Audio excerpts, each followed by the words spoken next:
Praise the Lord. आज की सुबह के लिए हम प्रभु को धन्यवाद करते कि परमेश्वर ने आज का समय दिया उसकी सेवा करने का, उसकी आराधना करने का। मेरे प्यारो, आज जिस विषय पर हम परमेश्वर के वचन से बात करने जा रहे हैं, दरअसल अपने आप में एक बहुत कठिन विषय है, बहुत मुश्किल सा विषय है, मुश्किल बातें इसके अंदर है।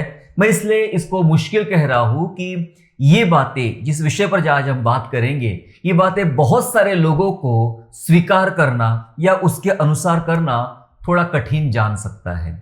हो सकता है कुछ लोगों को ये बातें ठीक ना लगे, या कुछ लोगों को ऐसा भी लग सकता है कि ये तो बिल्कुल ग्रहण करने योग्य बातें नहीं हैं।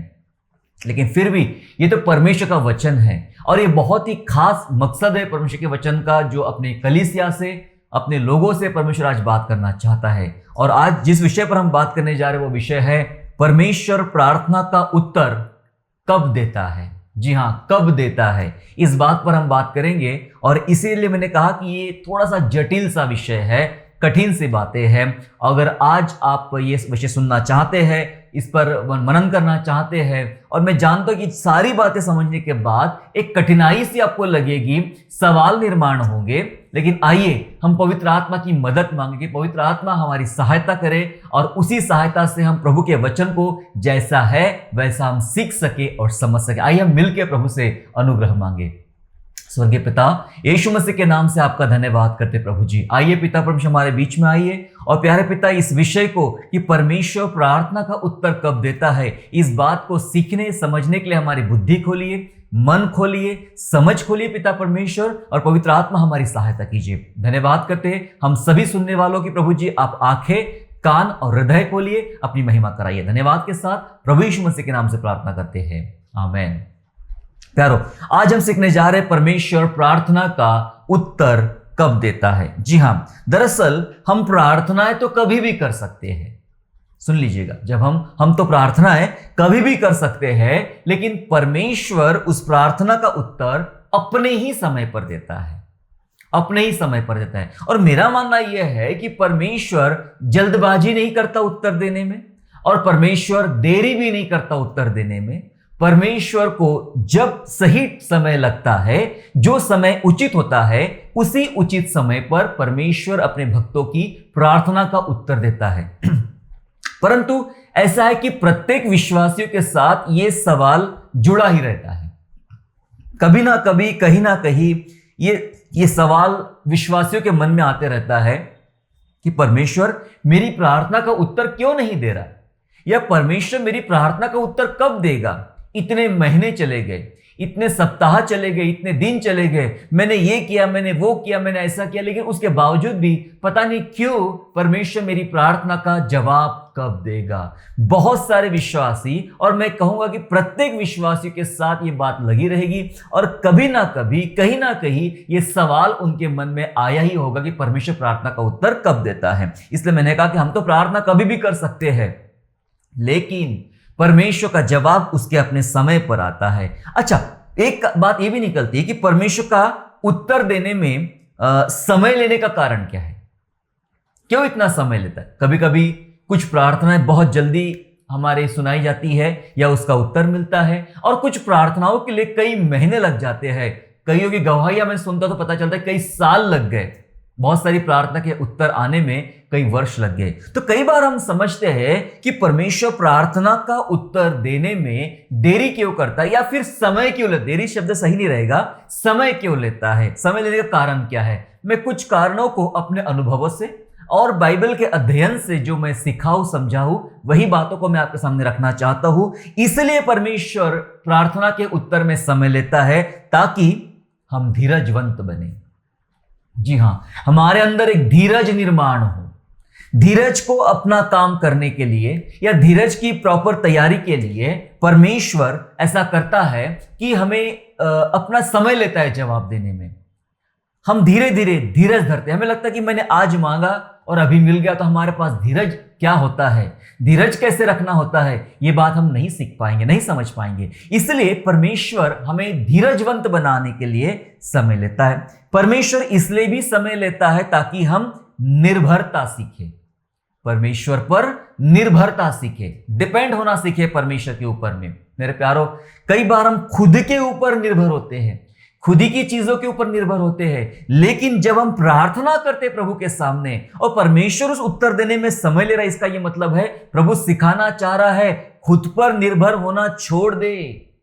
खुद की इच्छा पर, खुद की शक्ति पर, खुद के बातों पर, पैसों पर, वस्तुओं पर विश्वास रखना, निर्भर होना छोड़ दे।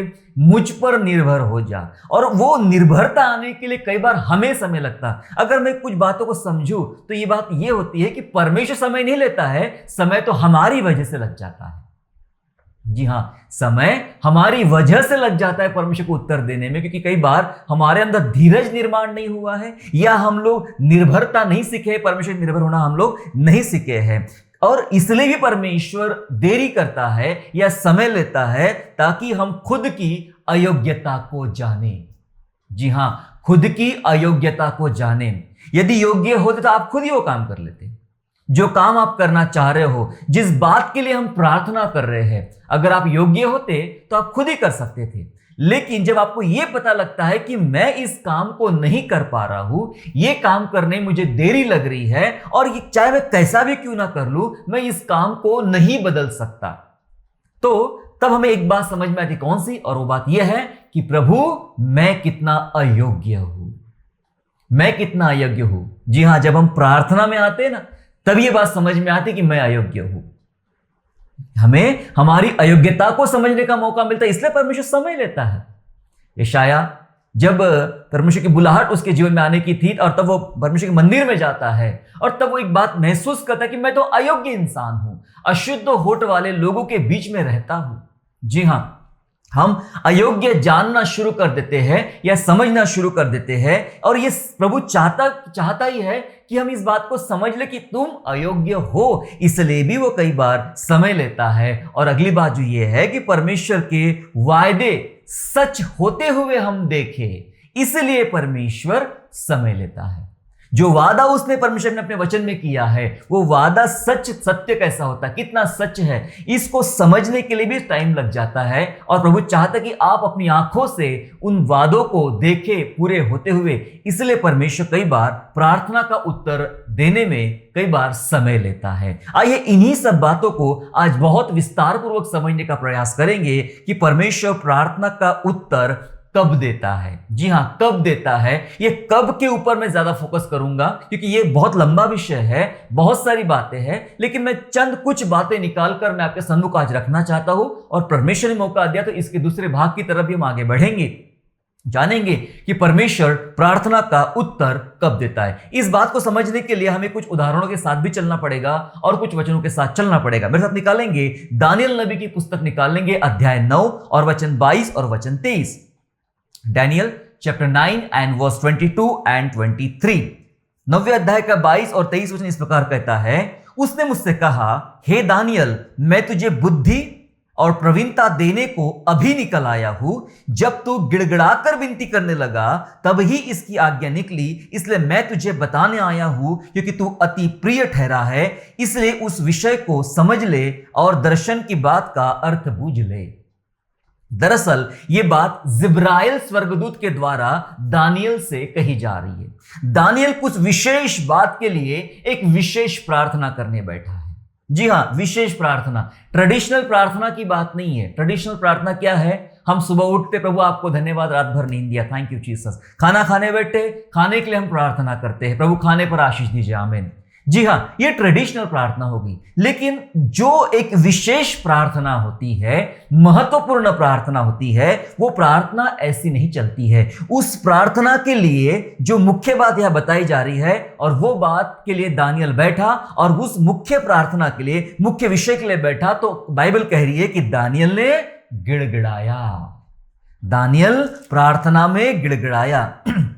लिखा है परमेश्वर के वचन में कि दूत ने कहा, जिब्राइल दूत ने कहा, मैं तुझे बुद्धि और प्रवीणता देने के लिए आया हूं। देखो उत्तर अभी तो बता रहा, 23 वचन में लिखा है, जब तू गिड़गिड़ा कर विनती करने लगा। जब, कब मैं आया हूं तुझे बुद्धि देने के लिए, तुझे प्रवीणता देने के लिए मैं आया हूं। लेकिन कब? जब तू गिड़गिड़ा कर विनती करने लगा, तब ही इसकी आज्ञा निकली। हालेलुया। परमेश्वर के घर से एक आज्ञा निकली कि दूत तुम जाओ और दानियल को बुद्धि प्रदान करके आओ, दानियल को प्रवीणता देकर आओ। कब निकली यह आज्ञा? परमेश्वर के घर से आज्ञा कब निकली? जब दानियल गिड़गिड़ाकर, लिखा है वचन, गिड़गिड़ाकर विनती करने लगा, तब ही इसकी आज्ञा निकली। इसका मतलब दानियल की प्रार्थना का उत्तर आया है। दानियल की प्रार्थना का उत्तर जिब्राइल स्वर्गदूत लेकर आया है, परंतु कब? जब दानियल ने गिड़गिड़ाकर प्रार्थना की। हालेलुया। मैं यही बात आपको बताना चाहता हूं। पहली बात कि परमेश्वर प्रार्थना का उत्तर कब देता है? जी हां, जब हम प्रार्थना में गिड़गिड़ाते हैं तब परमेश्वर प्रार्थना का उत्तर देता है। कई लोगों के लिए कहना यह होता है कि गिड़गिड़ाना कोई जरूरी नहीं है। हो सकता है, लेकिन मैं आपको बताना चाहता हूं, जिनके दुख ज्यादा होते हैं, जिनका टूटापन ज्यादा होता है, वे अक्सर गिड़गिड़ाते हैं। और गिड़गिड़ाना कुछ बातों को साबित करता है। कौन सी बातें? मैं कुछ बातें बताना चाहता हूं गिड़गिड़ाने के बारे में। गिड़गिड़ाना दरअसल समस्या का स्वरूप बताता है। जी हां, गिड़गिड़ाना समस्या का स्वरूप बताता है। अगर समस्या छोटी है, समस्या गंभीर नहीं है, तो आप क्यों गिड़गिड़ाएंगे? प्रभु खाने पर आशीष दीजिए, तो खाने पर आशीष मांगने के लिए आपको गिड़गिड़ाने की जरूरत नहीं। खाना आपके सामने रेडी है। लेकिन जब आप 15 दिन से भूखे हैं और जब आपके पास में एक दाना खाने का नहीं है, आप अपनी आंखों से अपने बच्चों को भूखे मरते हुए देख रहे हो, तब आएगा गिड़गिड़ाना, तब आएगा गिड़गिड़ाना। वरना प्रभु ब्लेस जीसस, इस खाने को आशीष दीजिए, आमीन, हो गया। जी हां, गिड़गिड़ाना समस्या का स्वरूप बताता है। ये हम तब गिड़गिड़ाते हैं जब समस्या अति गंभीर दिखाई पड़ती है। बहुत गंभीर समस्या है, आप किसी भी समस्या से गुजर रहे हैं, बच्चों की शादियां नहीं हो रही है, या फिर नौकरी नहीं मिल रही है, आपके लाइफ में बीमारियां चल रही है, फाइनेंशियल प्रॉब्लम चल रही है, कुछ भी हो सकता है। वो स्वरूप कैसा है? छोटा स्वरूप है तो मुझे नहीं लगता कि आप गिड़गिड़ाएंगे, मुझे नहीं लगता कि आप बहुत ज्यादा रोएंगे।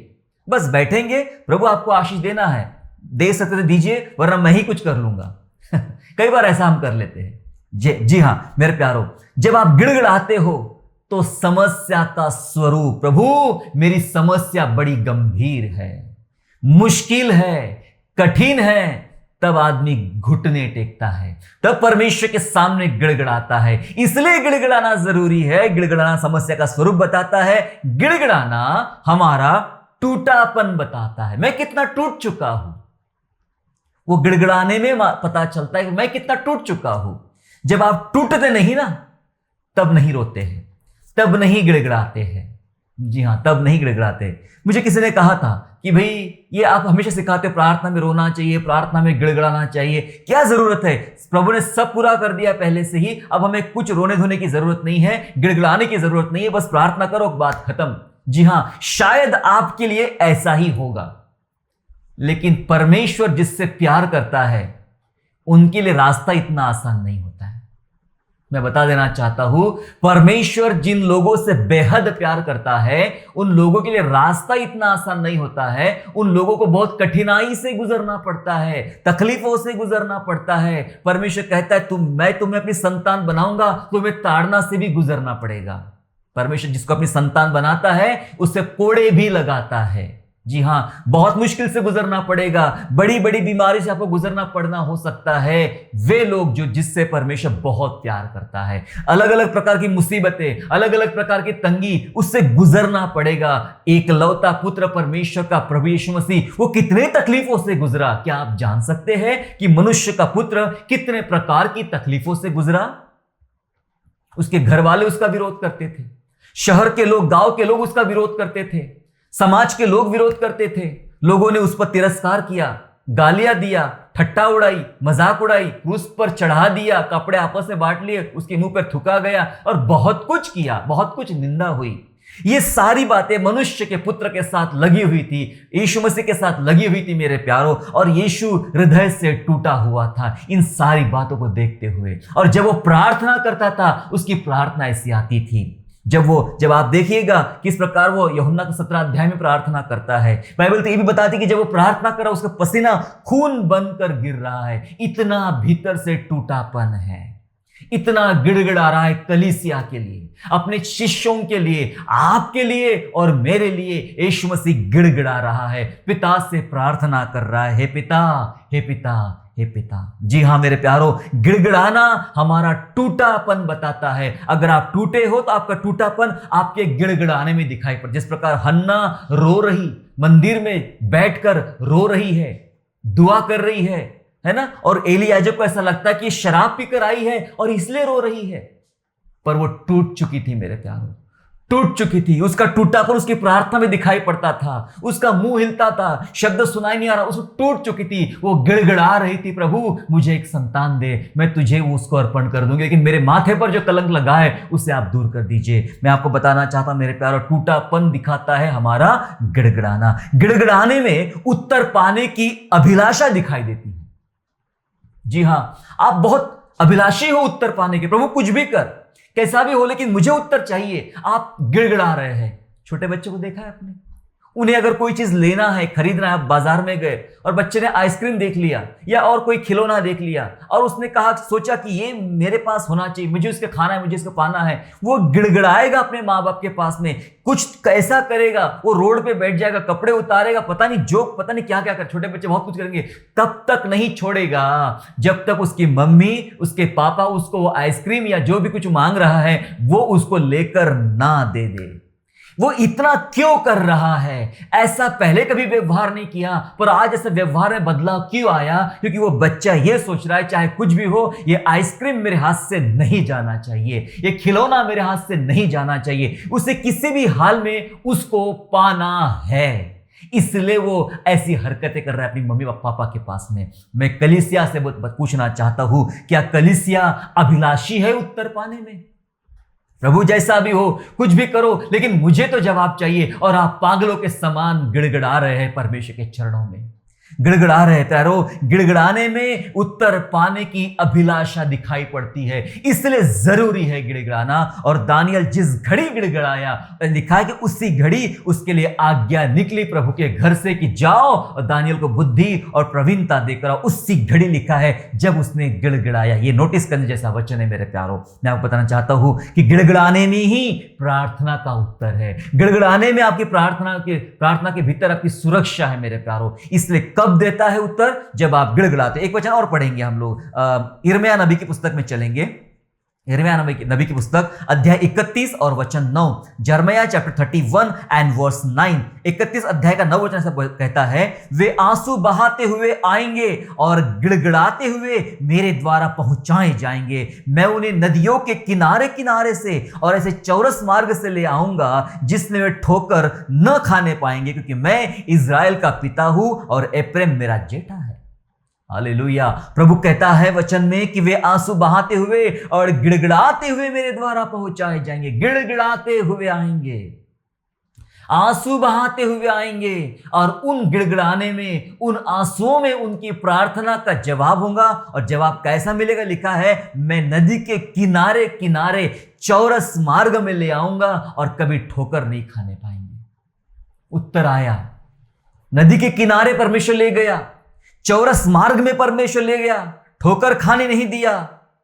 पहले वे आंसू बहाते हुए और गिड़गिड़ाते हुए आए। मेरे प्यारो, आपके गिड़गिड़ाने में ही प्रार्थना का उत्तर है। क्या सीख रहे हम सीख रहे परमेश्वर प्रार्थना का उत्तर कब देता है। और पहली बात हमने सीखा, तब देता है जब हम प्रार्थना में गिड़गिड़ाते हैं।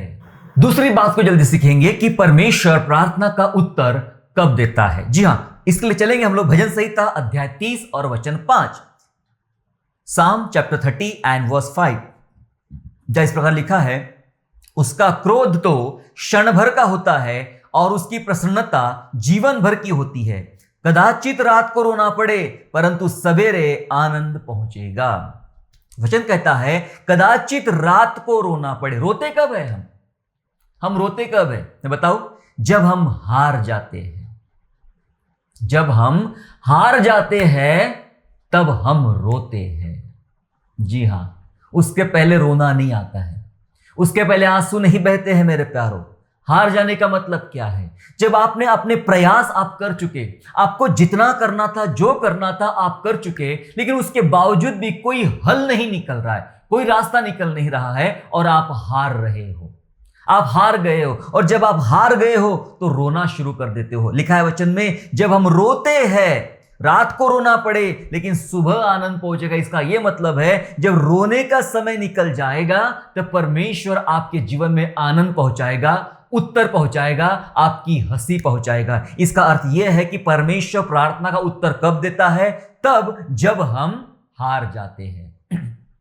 मैं जानता हूं कईयों के दिमाग में यह सवाल चल रहा है कि परमेश्वर को बहुत खुशी मिलती है कि हमें रुलाने से, क्या हमारे गिड़गिड़ाने से वो खुश होता है? हमारे दुखी होने से वो खुश होता है? मैं बताना चाहूं, बिल्कुल भी नहीं। उसे बिल्कुल कभी खुशी नहीं होती है कि हमारे पास कुछ नहीं रहा, या हम लोग हार रहे हैं, हम लोग गिड़गिड़ा रहे हैं और ये हम टूट गए हैं, इससे वो कभी खुश नहीं होता है।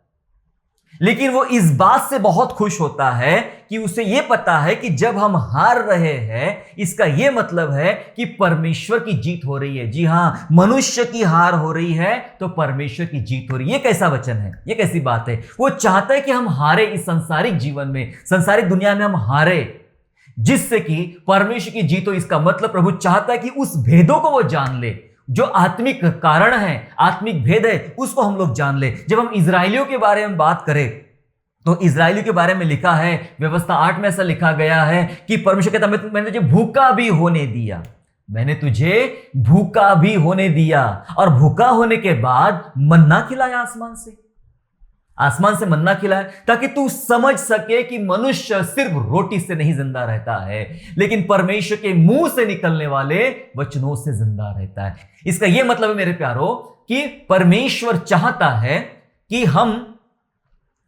रोटी के द्वारा नहीं, वचन के द्वारा जिंदा रहे। और यह भी चाहता है परमेश्वर कि हम कैसे हार रहे थे, सिखाना चाहता प्रभु, इसलिए भूखा रहने दिया। भूखा रहने का मतलब है हारने दिया, टूटने दिया, कठिन परिस्थिति में आने दिया।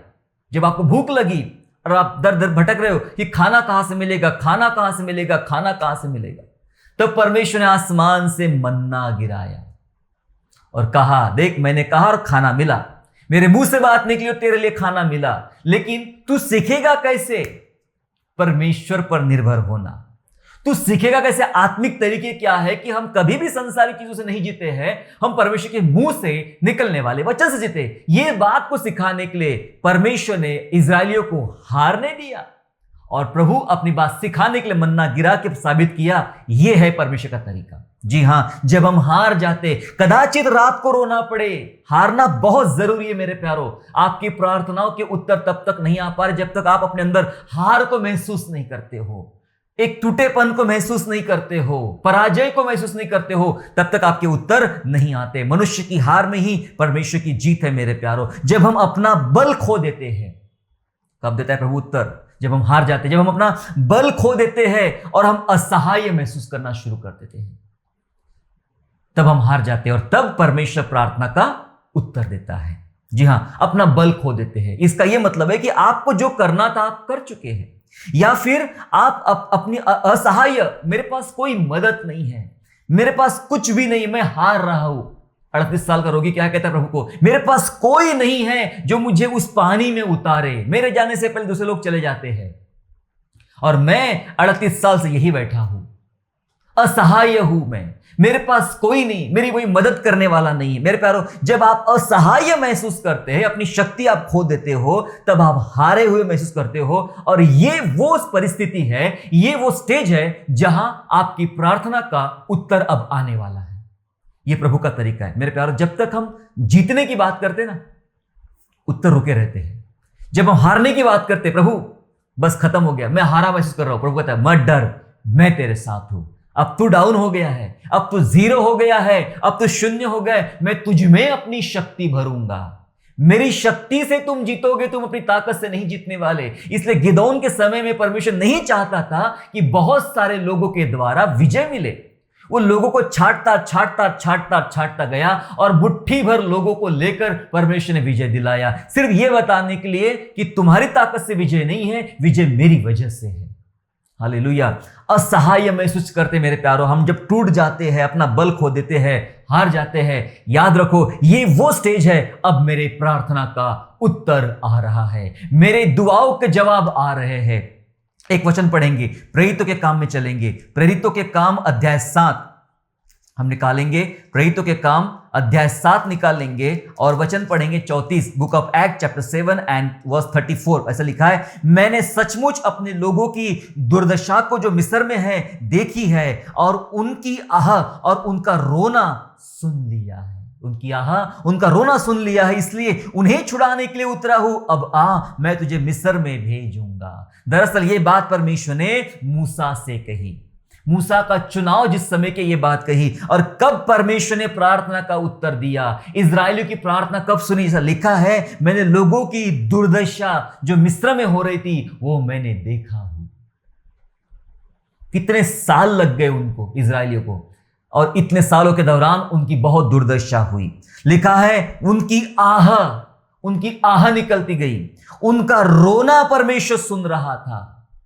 क्यों रोए वो लोग, क्यों उनकी आहें निकल रही थी, क्यों दुर्दशा में पड़े हुए थे? क्योंकि वे सोच रहे थे हम हार गए हैं, हम हार गए हैं, हम पराजय हो गए हैं, हम असहाय हो गए, अपनी शक्ति खो चुके हैं, अपनी पद प्रतिष्ठा हम खो चुके हैं, अब गुलाम है और गुलाम बन के मर जाएंगे, हमारे पास दूसरा कोई रास्ता नहीं बचा। प्रभु, उनकी आहों के अंदर प्रार्थना चल रही थी। वो पत्थर तोड़ने का काम कर रहे हैं, और जो आहें निकल रही थी, दरअसल उनकी आहों में प्रार्थना निकल रही थी। वे रो रहे थे, उनके रोने में प्रार्थना निकल रही थी। प्रभु, अब नहीं सहा जा रहा है, कब तक मैं, मेरा परिवार, मेरे आने वाली पीढ़ियां गुलामी में रहेंगे। प्रभु, वो सुना परमेश्वर ने, और सुनकर परमेश्वर ने मूसा को भेजा कि जाओ, वे हार गए हैं, मैं तुझे भेजता हूं, तू उन्हें छुड़ा ले। उनकी प्रार्थना का उत्तर तब आया जब वे हार चुके थे। मेरे प्यारे, पहली बात हमने सीखा, जब हम गिड़गिड़ाते हैं तब परमेश्वर प्रार्थना का उत्तर देता है। जब हम हार जाते हैं, क्या आप अपने जीवन में हार रहे हो? अगर नहीं हारे हो तो आपको थोड़ा टाइम और देना पड़ेगा।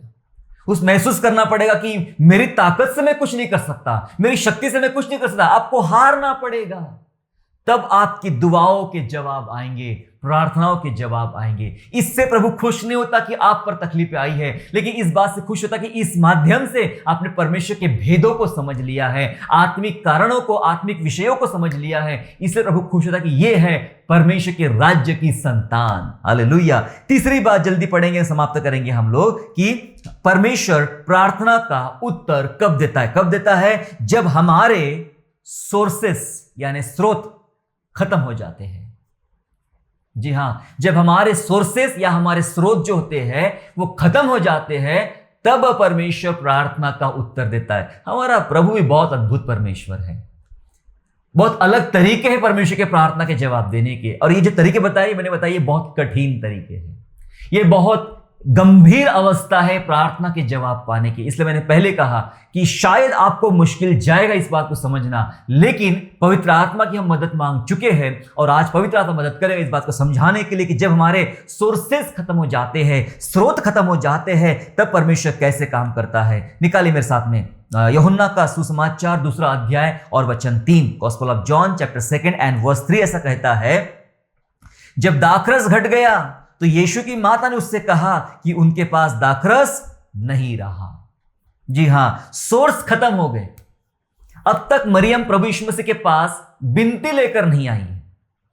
यह पहला चमत्कार था प्रभु यीशु मसीह का काना नगर में। हम सब जानते हैं पानी का प्रभु ने दाखरस बनाया था, परंतु कैसे बना ये सब हम जानते हैं। लेकिन जब मरियम प्रभु यीशु मसीह के पास रिक्वेस्ट लेकर आई थी, ये तब नहीं आई थी जब सब कुछ था, ये तब आई थी जब सारे सोर्स खत्म हो गए।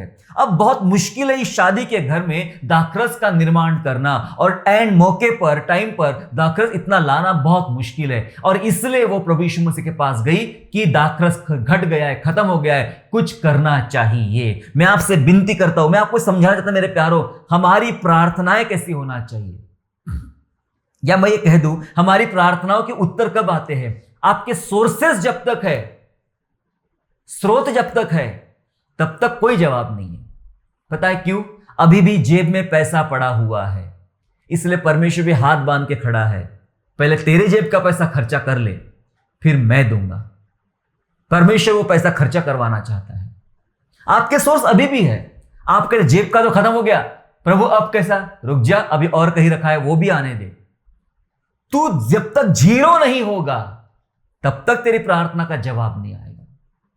तेरी शक्ति बहुत ज्यादा है तेरे अंदर, उस ताकत को घटाना पड़ेगा मुझे पहले, तब प्रार्थना का जवाब दूंगा। सोर्सेस खत्म होना चाहिए। जब खत्म होना शुरू होता है हमारे सोर्सेस, तब प्रार्थना का जवाब आता है। और तब हम सीखते हैं कि मैं मेरी ताकत से नहीं, मैं परमेश्वर के अनुग्रह से जी रहा हूं, मैं परमेश्वर की दया से जी रहा हूं। बहुत सारे लोग दुनिया में जीते हैं, बड़ी बड़ी कारों में सफर करते हैं, बड़े बड़े बंगलों में रहते हैं, अच्छा अच्छा खाना खाते हैं, अच्छे अच्छे घरों में जीते हैं। लेकिन आप जो जी रहे हैं, आप अपनी शक्ति के आधार पे, बल के आधार पे और अपनी योग्यता के आधार पे जी रहे हैं। पर दुनिया में ऐसे भी लोग हैं जो कोई एक पैसा नहीं कमाते, लेकिन आपके जैसी जिंदगी जीते हैं, क्योंकि उनके ऊपर परमेश्वर का अनुग्रह है। उनके पास कोई सोर्स नहीं है, एक ही सोर्स है और वो सोर्स परमेश्वर है। हालेलुया, वो सोर्स परमेश्वर है। जी हां, हमारा सोर्स हमारा परमेश्वर होता है। लेकिन कई बार जब हमारे सांसारिक सोर्स खत्म हो जाते हैं, तब परमेश्वर प्रार्थना का जवाब देता है। आपकी प्रार्थना का उत्तर अभी तक नहीं आया है, इसका यह मतलब है अभी भी आपके पास बहुत कुछ बचा हुआ है, इसलिए प्रार्थना का उत्तर नहीं आ रहा है, सोर्स अभी खत्म नहीं हुआ है। दूसरा कुरिन्थियों 12वां अध्याय और 10वां वचन ऐसा कहता है, 2 Corinthians chapter 12 and verse 10 ऐसा कहता है, दूसरा कुरिन्थियों 12:10, इस कारण मैं मसीह के लिए निर्बलताओं और निंदाओं में और दरिद्रताओं में, उपद्रवों में और संकटों में प्रसन्न हूं, क्योंकि जब मैं निर्बल होता हूं तभी बलवंत होता हूं। परमेश्वर का वचन समझा रहा है हमें कि जब मेरे सोर्स खत्म हो गए, मेरे स्रोत खत्म हो गए, मतलब मेरा निर्बलता है, मेरा बल खत्म हो गया, मेरे अंदर निंदा है, मेरी तारीफ खत्म हो गई, मेरे अंदर दरिद्रता है क्योंकि मेरी संपन्नता खत्म हो गई, और मेरे अंदर उपद्रव आए, मेरे अंदर संकट आए, और इसी बात से मैं खुश हो गया, क्योंकि अब मेरी प्रार्थना का जवाब आया। जवाब यह है कि अब मेरी निर्बलताओं में मैं बलवंत हो रहा हूं। हालेलुया, मेरी निर्बलताओं में मैं बलवंत हो रहा हूं। इसका यह मतलब है मेरे प्यारो, हमारे पास हमारे सारे सोर्सेस खत्म हो जाते हैं। पौलुस ये कह रहा है यहां पर कि जब मैंने निंदा, उपद्रव, तकलीफों में मैंने ये महसूस किया, उसमें से गुजरा, तो मैंने परमेश्वर के सामर्थ्य को महसूस किया, मतलब मैंने प्रार्थना के उत्तर को देखा। इसका यह मतलब मेरे प्यारो कि जब हम निर्बल हो जाते हैं, जब हम निर्बल हो जाते हैं, तब परमेश्वर की शक्ति एक्टिवेट हो जाती है। मेरी निर्बलता में परमेश्वर सामर्थ्य देता है, तब मैं बलवंत होता हूं। हमारे सोर्स खत्म हो जाए तब प्रार्थना के उत्तर आना शुरू हो जाते हैं मेरे प्यारो। जब तक हमारे पास बहुत कुछ है, मैं बताना चाहता हूं, तब तक हमारी प्रार्थना कभी प्रभावशाली नहीं बन सकती। पता है प्रभावशाली प्रार्थना कैसे बनती है?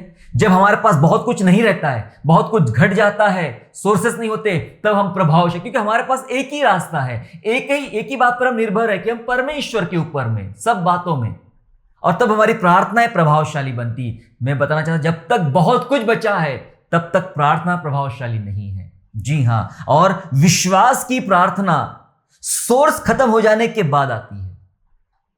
समझे आप? विश्वास की प्रार्थना आपके सोर्सेस खत्म हो जाने के बाद आती है। जब तक सोर्सेस है तो कोई आदमी परमेश्वर पर निर्भर नहीं होता है। जब सोर्सेस खत्म हो जाते हैं, तब सोचता है कि कोई रास्ता नहीं है, एक ही रास्ता है, परमेश्वर, और उसी के पास जाना है। सोर्सेस खत्म हो जाते हैं, तब आपके विश्वास की प्रार्थना काम करना शुरू कर देती। मेरे प्यारों, सांसारिक सोर्स का खत्म होना दरअसल आत्मिक सोर्स को बढ़ाता है, इसलिए जरूरी है हमारे सांसारिक सोर्स खत्म हो जाए और हमारे आत्मिक सोर्स बढ़े। मैं कुछ उदाहरण से आपको मैं कुछ बात बताना चाहता हूं। यहोशापात राजा के बारे में हर कोई जानता है। यहोशापात राजा के बारे में हर कोई जानता है। आप जानते हो कि यहोशापात के दौरान मोआबियों ने, अम्मोनियों ने और दूसरे कई लोगों ने यहोशापात राजा पर लड़ाई कर दिया, हमला बोल दिया था। और हमला बोल दिया, यहोशापात के पास इतनी सेना नहीं है, इतनी ताकत नहीं है, इतने हथियार नहीं है कि इतने सारे राज्य के लोगों के साथ एक साथ वो लड़ सके और जीत सके। उसने अपना टाइम दुआ में बिताया, परमेश्वर की उपस्थिति में गया, और उसके बाद क्या बोला सुनिए उसकी बातें। दूसरा इतिहास 20वां अध्याय और वचन 12, 2 Chronicles chapter 20 and verse 12, जहां ऐसा लिखा है, हे हमारे परमेश्वर, क्या तू उनका न्याय न करेगा? यह जो बड़ी भीड़ हम पर चढ़ाई कर रही है, उसके सामने हमारा तो बस नहीं चलता और हमें कुछ नहीं सूझता कि क्या करना चाहिए, परंतु हमारी आंखें तेरी ओर लगी है। यहोशापात कहता है, प्रभु इतनी बड़ी भीड़ है कि इसके आगे हमारा कोई बस नहीं चलता। इसका मतलब इतने सोर्सेस हमारे पास है ही नहीं कि इतने सारे लोगों का हम सामना कर सके। तब यहोशापात कहा गया सीधा परमेश्वर के पास। लिखा है वचन में, इसके बावजूद भी हमारी आंखें प्रभु तेरी ओर लगी है। तो परमेश्वर ने क्या किया? परमेश्वर ने सांसारिक सोर्स का इस्तेमाल किया ही नहीं, सांसारिक सोर्स तो खत्म कर दिया। मानो ऐसा कह रहा है परमेश्वर यहोशापात को, तेरे पास लोग नहीं है, तेरे पास हथियार नहीं है, इसका मतलब यह है कि तू जीतेगा नहीं अपने ताकत से, अपने लोगों की ताकत से, तू जीतेगा परमेश्वर की ताकत से। एक नबी के अंदर पवित्र आत्मा समाया और उसने भविष्यवाणी किया, राजा से कह दिया, राजा चुपचाप रहना, कल परमेश्वर बड़ा काम करेगा तेरे लिए, जीत तो परमेश्वर की ही होगी, परमेश्वर की तरफ से आएगी। हालेलुया। यहोशापात की थोड़ी सी सेना आगे बढ़ जाती है, तलवार नहीं चलाती है, भाला नहीं चलाती है, घुड़सवारी नहीं करती, बस बैठे हैं और प्रेज एंड वर्शिप कर रहे हैं, स्तुति आराधना कर रहे हैं। उसी रात को दुश्मनों के डेरे पे परमेश्वर ने हमला बोला और वे लोग मारे गए। वे लोग मारे गए, बिना तलवार चलाए वे लोग मारे गए। और जब वे मारे गए और सुबह यहोशापात की सेना ने उठकर देखा कि लाशों का ढेर लगा हुआ है, तो ये लोग गए और उनके पास जो हथियार थे, सोना चांदी जानवर थे, वो लूटना शुरू कर दिया। और इतनी लूट थी, बाइबल बोलती 3 दिन लग गए लूटने के लिए, लूट इकट्ठा करने के लिए 3 दिन लग गए। ये वो लूट है मेरे प्यारो जिसके लिए तलवार भी नहीं चलाई गई, जिसके लिए इतने लोग भी नहीं थे। कैसी जीत मिली है? ये जीत संसारिक सोर्सेस से नहीं मिली है, ये संसारिक सोर्स डाउन कर दिए गए। हम कुछ नहीं कर सकते हैं प्रभु। मैं आपको बताना चाहता हूं, जो विश्वासी ऐसा कहता है हम कुछ नहीं कर सकते हैं प्रभु, परमेश्वर उनके लिए काम करता है। आपके सोर्सेस खत्म हो जाए तब परमेश्वर के सोर्सेस स्टार्ट होना शुरू हो जाएंगे। सांसारिक सोर्स खत्म करो, आत्मिक सोर्स को बढ़ाओ मेरे प्यारो। और जैसे यहोशापात जीता, वैसे आप और मैं अपनी लड़ाई में इस प्रार्थना में जीतेंगे। 3 बातें हमने सीखा, हालांकि बहुत बातें हैं, परंतु बाद में कभी प्रभु मौका देगा इस पर बात करेंगे हम लोग कि परमेश्वर प्रार्थना का उत्तर कब देता है। पहली बात सीखा, तब देता है जब हम प्रार्थना में गिड़गिड़ाते हैं। नंबर 2, तब देता है जब हम हार जाते हैं। और तब देता है जब हमारे सोर्सेस या हमारे स्रोत खत्म हो जाते हैं। 3 बातें हमने सीखा और तब परमेश्वर प्रार्थना का उत्तर देता है। मैं जानता हूं ये बहुत कठिन बातें हैं, ये बहुत मुश्किल बातें हैं, इसे ग्रहण करना समझना मुश्किल है, लेकिन मैं आपसे बताना चाहता हूं यही बाइबल का तरीका है, यही परमेश्वर का तरीका है। जब मेरे प्यारो यही परमेश्वर का तरीका है तो क्यों हम हमारे तरीके लगाए? आओ सीखे। जब जब आपको ऐसे सीखने में कठिनाई आ जाए, प्रभु से मदद मांगे, प्रभु मुझे सिखा और मुझे समझा कि प्रार्थना का उत्तर कैसे आता है। आइए हम प्रार्थना करें। अगर अभी भी कई सारे लोगों की प्रार्थना के उत्तर अभी तक नहीं मिले हैं आपको, मैं आपके लिए आज रिक्वेस्ट करना चाहता हूं, विशेष प्रार्थना करना चाहता हूं ताकि परमेश्वर सचमुच आपकी प्रार्थनाओं का जवाब आपको दे, उत्तर आपको दे। आइए हम लोग प्रार्थना करें। स्वर्गीय पिता, यीशु के नाम से आपका हम धन्यवाद करते प्रभु।